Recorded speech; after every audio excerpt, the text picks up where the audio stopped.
Hello, friends. Happy Friday. This is Melissa coming to you on behalf of my YouTube channel, Vintage Finds and Farm Life. This week we have been celebrating a 7-day themed week for each day, and today is Farmstead Friday, Life on the Land. So I thought I'd bring you outside to our cornfield and walk the rows, tell you how we water, give you a close-up of the leaves, the stalks, and the tassels, and give you a little bit of Corn 101 anatomy. I was raised in the country. Before I start that, I was raised in the country. Moved away when I was 19 years old to the city. Lived the city life for about 13 years. Then moved to the mountains. Tried life in the mountains for about 7 years. And then I moved back to the country. So I've been back home now for about 12 years. And I'm going to be perfectly honest with you, and this is embarrassing to tell you this, but in all my years of growing up in the country, having gardens, living around fields and acres of corn and various crops, never once did I take the time to actually learn the production of a stalk of corn from the time you put that seed in the ground, and how that corn produces, or the actual body parts, if you will, of that corn stalk. So we're going to go through a little Corn 101 anatomy today. This corn that you see here, we have about 6 rows of corn planted, much smaller this summer. This is a G90 corn. The G90 corn, it's a sweet corn. It's known for its bicolor kernels. Bicolor in this case being the kernels will be yellow and white. The texture of the G90 corn is very tender. This corn can grow up to 8 feet tall. Now, as you can tell from me panning this corn, it lacks about probably 4 feet, being close to an 8-foot stalk of corn. I am about 5'5", so I would say this corn is probably not much more than 5 feet tall. So this may be it as far as the height of this corn.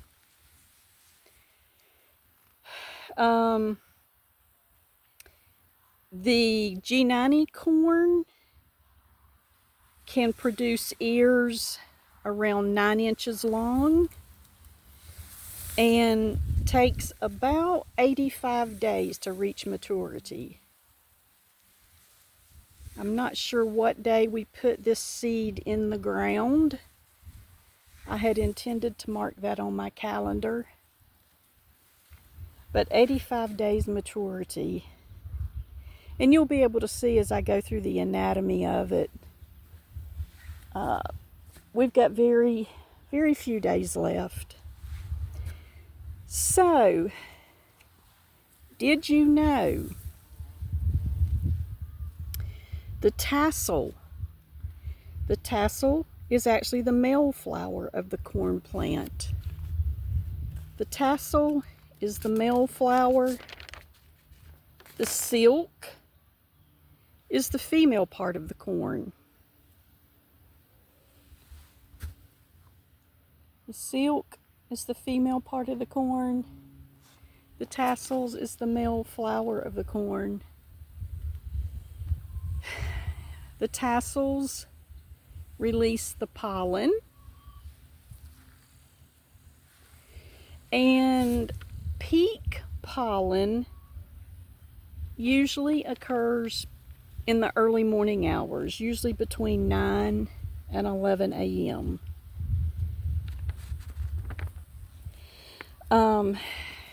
I did learn too in my research, pollen shed is not a continuous process. The release of the pollen will stop when the tassel is either too wet or too dry, and it starts up, the pollen shed starts up again when the moisture and the temperature conditions are favorable.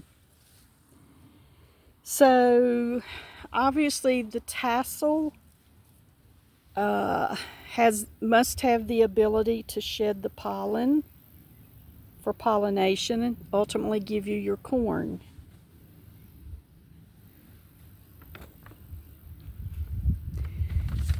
The tassel is usually fully emerged and open before any pollen is shed. Obviously, these tassels are fully open because we have elongated silks showing from the tips of the husk. The length of the pollen shed varies, but is usually 5 to 8 days, with the peak production coming about the 3rd day. So the first silks will start emerging and showing about 3 days after the pollen shed begins. And I did read that some tassels can be green, purple, or yellow. Okay, and like I said, the silks are the female part of the corn plant that emerges from the developing ear. I thought this was really fascinating. Each individual silk is connected to a potential kernel. And the pollen grains from the tassel travel down the silk to fertilize it.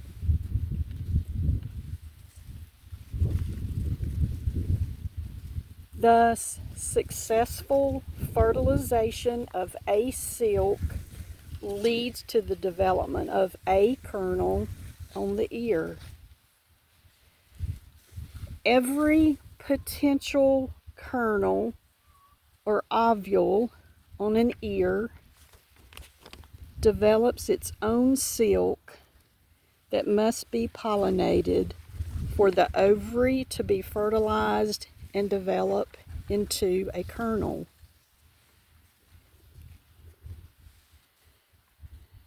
Typically up to 1,000 ovules form per ear.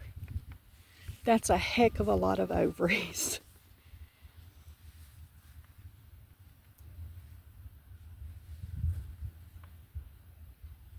So the pollen grain germination occurs within minutes after a pollen grain lands on a receptive silk.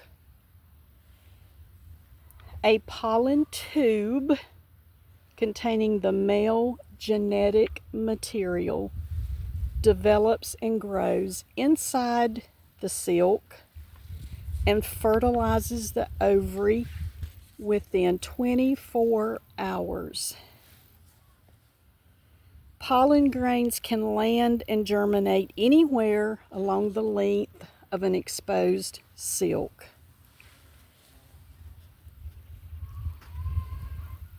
So the conditions obviously have to be right for that pollen grain germination or pollen tube growth. If we've the hot, dry conditions, the silks obviously can dry out rapidly and may not have enough moisture to support the pollen grain germination. And we have really been putting the water to this corn. You'll see here, we're just doing a manual watering right now. We have yet to get our water lines run. So we've got a couple of sprinkler heads set up out here, and we just swap the hoses so that we cover both ends of the field. It's a small field. Like I said, we've only got 6 rows planted. So swapping the hose from sprinkler to sprinkler works okay with the small field. Our future goal, if we increase the size of our corn, obviously, is to get water lines run from the house to the field. So again, pollen grains can land and germinate anywhere along the length of an exposed silk. Pollen is not likely to be washed off of silks during a rain because it attaches itself to the silk so quickly. It gets that attachment in, so the rain is not likely to wash the pollen off.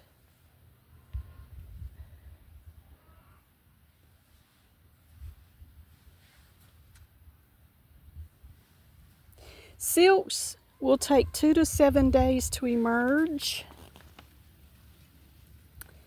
With adequate moisture, the silks can grow from 1 to 1.5 inches each day and continue to grow until fertilized.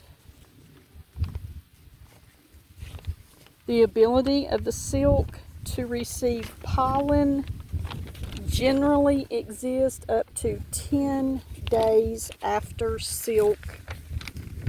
the silk emerges through the husk, or at the end of the husk. After 10 days, the ability of the silk to receive pollen decreases rapidly. Silk elongation continues until pollination is successful, although elongation will eventually cease as the silks become unfertilized.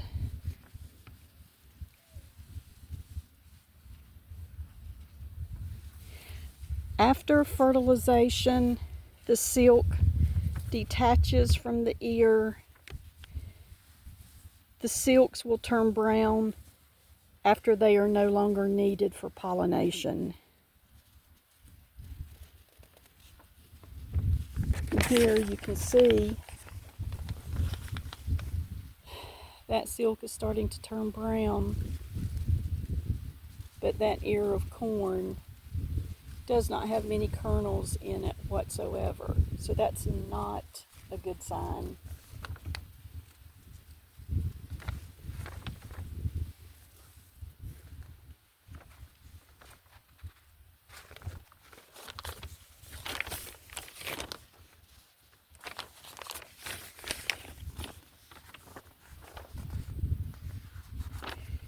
So, having said that,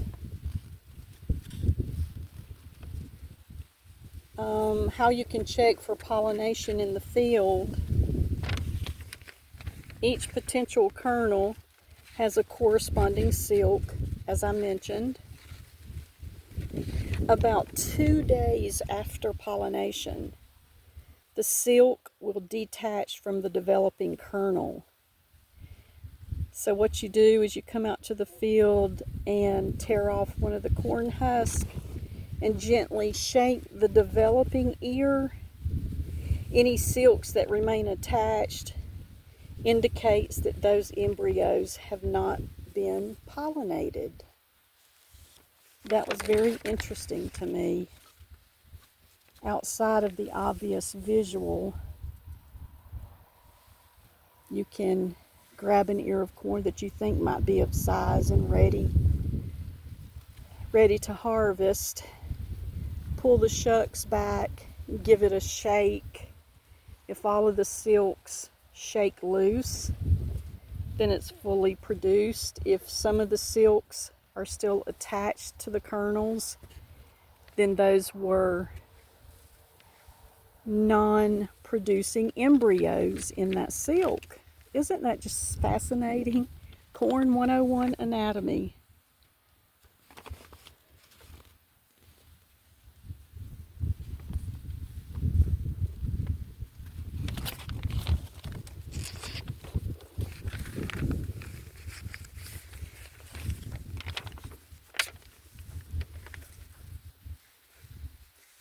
I'm just walking you down through the rows here as I look at my notes. I took a lot of notes on Corn 101 anatomy, and I want to be sure that I share the important points with you.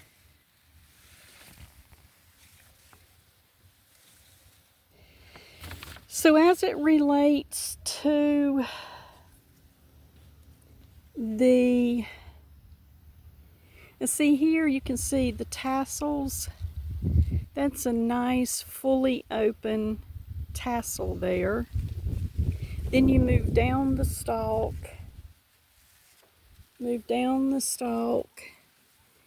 Here's 2 ears of corn with beautiful silk protruding. However, you can see that that is in no way a fully developed ear of corn.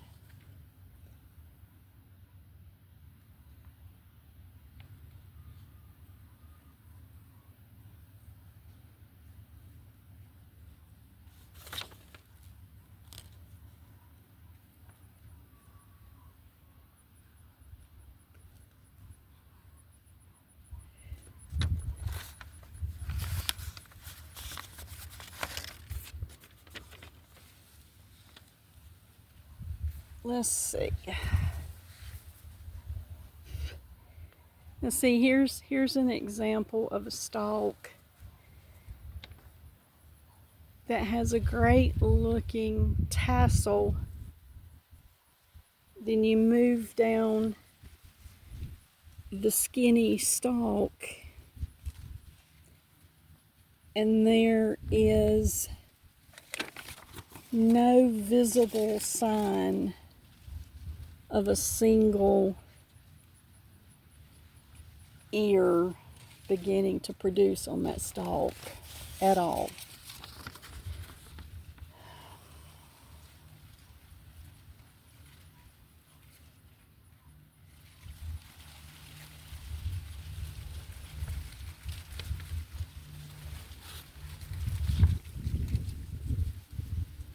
So let's talk about the leaves of the corn. The identifiers of the leaves of the corn. And you can see here, nothing for me to brag about. The brownness of the bottom leaves of the stalks. Now there are some stalks that do not have a leaf browning.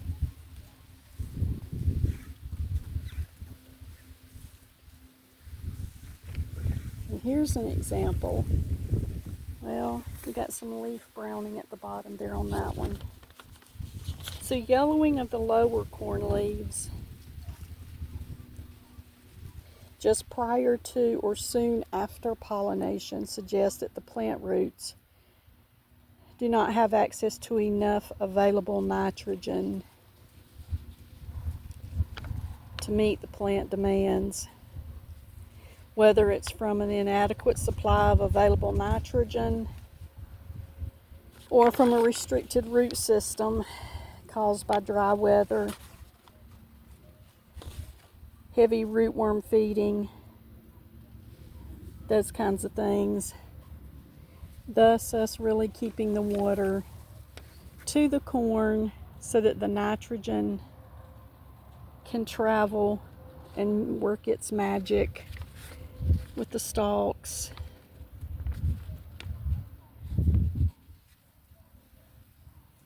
So even when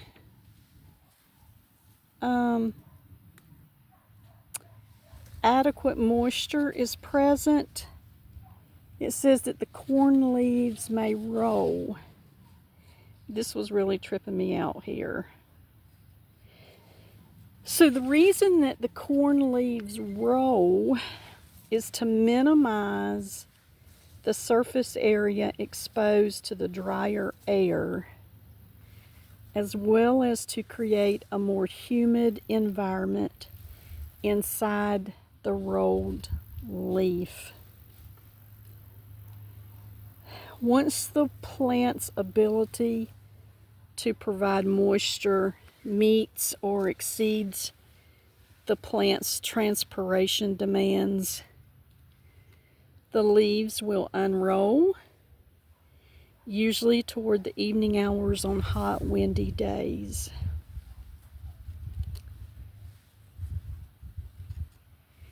Leaves that remain rolled overnight suggest that the moisture stress will likely impact the plant's growth and yield.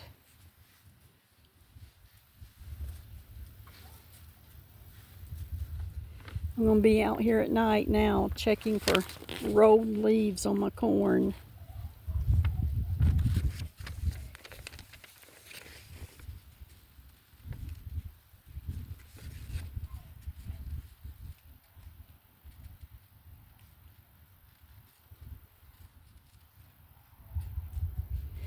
Okay, so if the temperatures are 90 degrees or greater, that causes loss of water vapor from the leaf surface because the roots are not able to take in enough water. Therefore, the leaves will roll to minimize the surface area that's exposed to the drier air, as well as creating a more humid environment inside the rolled leaf. Once the plants can provide enough moisture to meet the demand, the leaves will unroll, usually toward the evening hours on hot, windy days. Leaves that remain rolled overnight suggest that the moisture stress will likely impact the plant growth and the yield. Isn't that something? The stalk that grew from a seed, every little body part, from the tassel to the silk to the stalk to the leaves rolling, has a purpose.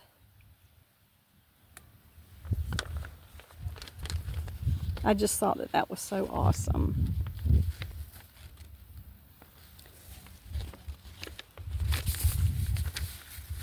Okay, here's the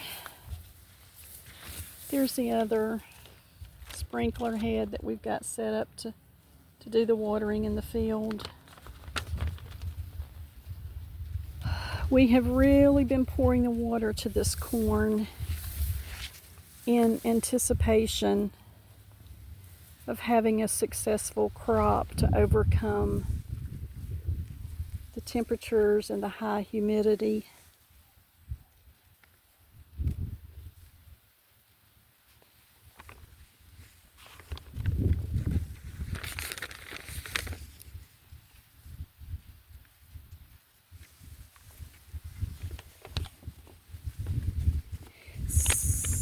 see. So the takeaway for me from studying the reproduction cycle and all the functioning parts of the corn stalk, takeaway is that each silk is connected to a kernel. Pollen grains travel down the silk to fertilize it.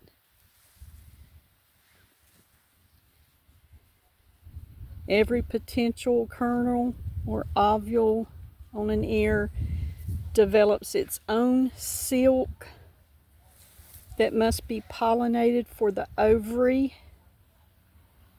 typically up to 1,000 of those, to be fertilized and develop into a kernel. The second takeaway that I got from researching, and I don't think I mentioned this,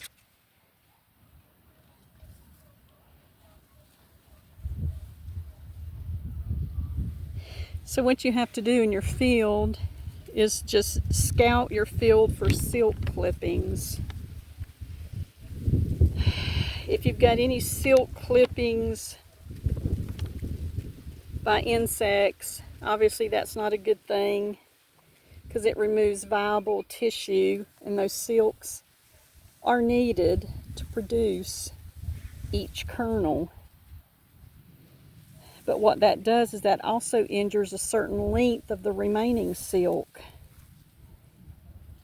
Generally, silks should extend at least 1/2 inch beyond the husk to ensure that a sufficient length of uninjured silk tissue is exposed to capture the viable pollen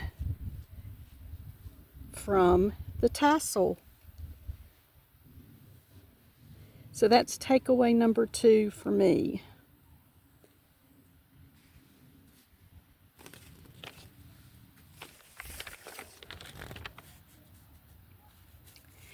And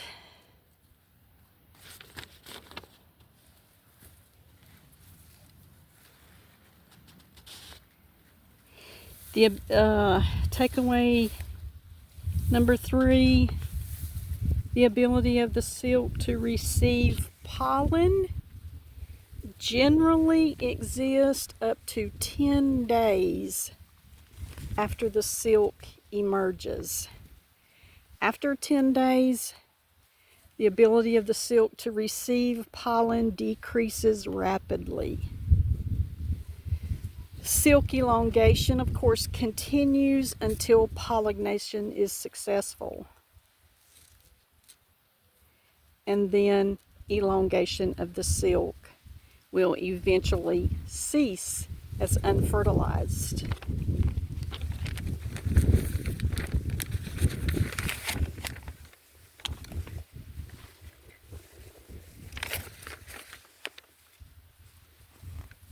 And then, of course, the last takeaway that I had in studying the reproduction of corn is the rolling of the corn leaves. So the amount of moisture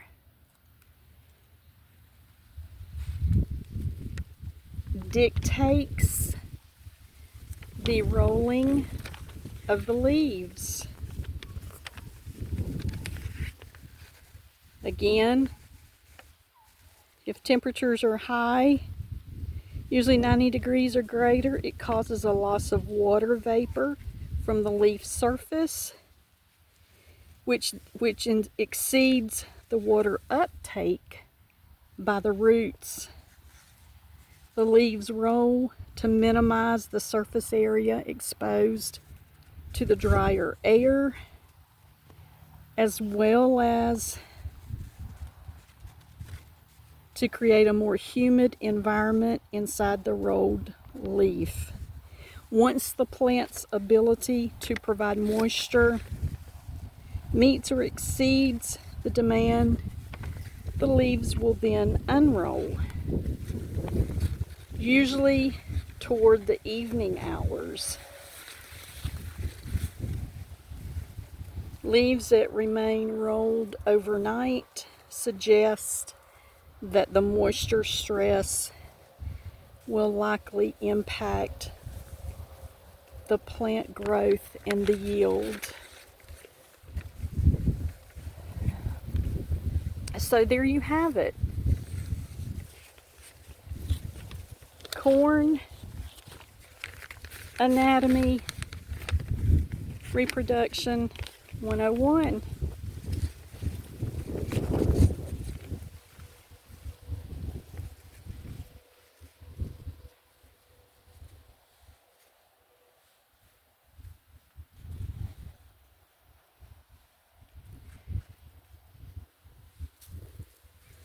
We do have some stalks have yet to reach much height,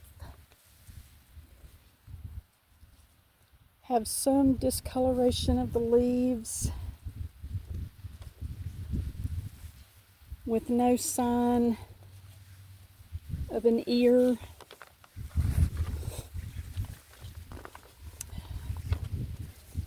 So fingers crossed that we can get at least a few ears of a crop. Now here is a stalk that has a fairly size ear developing there. The silks are beginning or have turned brown, which means that those silks have received all of the pollen intake from the tassel that it's going to receive. So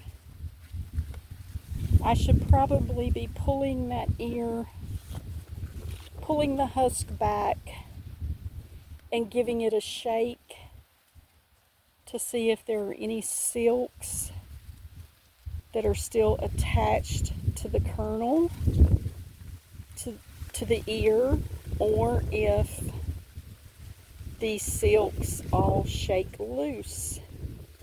If they do all shake loose, then that ear of corn has reached its fullest potential that it's going to reach for being a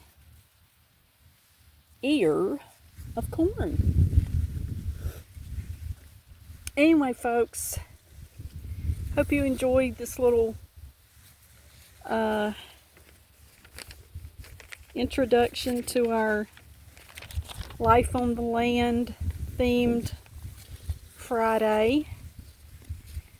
Hope you guys have a good afternoon, morning, whatever time it is where you are, and that you're staying cool and hydrated in this awful heat. I'm not able to flip my Android while I'm in a video mode. I'm not able to flip my camera in a video mode. I can't flip back into, I should say, between the corn and myself. But I wanted to show you, we are in our boots. Our boots today. Let me get, here we go.